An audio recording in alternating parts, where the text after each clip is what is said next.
À l'occasion de la 14e édition du marché des arts et de la culture africaine d'Abidjan, Massa 2026, le ministère de la promotion de la jeunesse et de l'insertion professionnelle et du service civique a déployé un important dispositif articulé autour de quelques 300 bénévoles recrutés par l'Office national du service civique, ainsi qu'une vingtaine de jeunes bénévoles dédiés à l'enrôlement de la carte jeune. C'est M. Nguessan Aimé Innocent, bénévole au Massa Fitini. Et quel est votre rôle? Nous sommes chargés d'encadrer les enfants vers les différents moniteurs. Ce sont les pensionnaires de l'UNSAC. On les fait remplir un document qu'on appelle passeport. Massa Fitini, c'est un voyage artistique. Puis on va visiter les différents stands qui sont des pays. À chaque visite, on met un tampon qu'on dit, on appelle visa.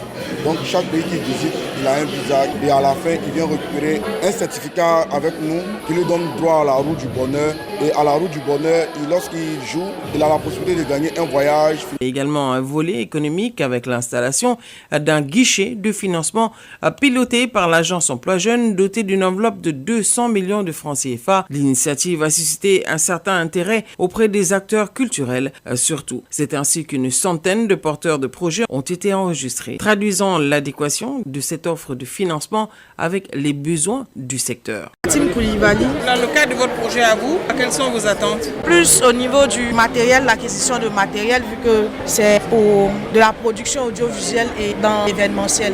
Voilà pourquoi on a besoin d'un financement. De façon pratique, qu'est-ce qu'on vous a demandé de faire à peu près? On a renseigné des documents. Par exemple, pour mon cas, on est déclaré légalement au niveau du CPC, au niveau des impôts et tout ça.